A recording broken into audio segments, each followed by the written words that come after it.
당신이 찾던 지식교양? 공평한 뉴스, 국민의 시선? 파격적인 아이디어와 상상력으로 뉴스를 디자인하는 시선뉴스입니다.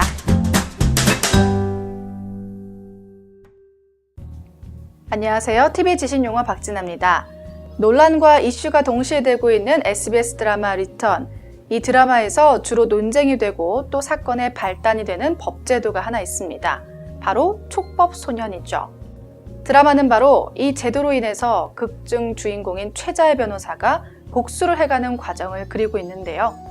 더불어서 관심이 높아진 제도 촉법소년에 대해서 알아보겠습니다.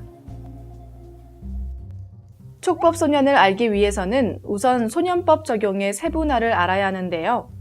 만 14세 이상부터 만 19세 미만은 범죄소년, 만 10세 이상부터 만 14세 미만은 촉법소년, 만 10세 미만은 범법소년으로 구분합니다. 현행 소년법은 이 법을 적용하는 소년의 나이를 만 19세 미만으로 한정하고 있는데요. 이 중에서도 만 14세 이상부터 만 19세 미만인 범죄소년은 형사처벌은 받지만 소년법 특례를 받는, 즉 완화된 기준으로 형을 선고받을 수 있습니다. 그러나 촉법소년과 범법소년은 형사 미성년자이기 때문에 형사처벌을 받는 것이 아닌데요. 촉법소년은 가정법원 등에서 감호위탁, 사회봉사, 소년원 송치 등 보호처분을 받게 되며 10세 미만인 범법소년은 형법과 소년법을 모두 적용할 수 없어서 어떤 법적 처벌도 할 수가 없습니다. 문제는 시간이 갈수록 촉법소년이 늘어나고 있다는 점입니다.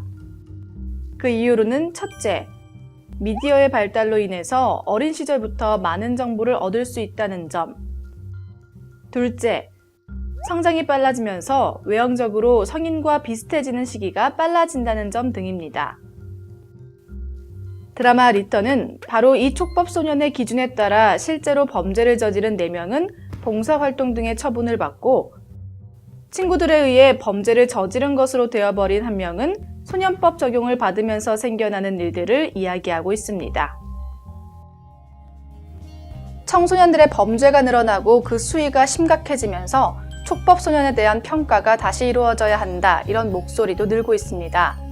하지만 반대로 기회가 될 수 있는 시간을 어른과 같은 잣대로 비교하면 더 큰 위기를 만들 수 있다는 의견도 있죠. 촉법소년에 대한 엇갈린 의견들, 앞으로 더 많은 사회적 논의가 필요해 보입니다.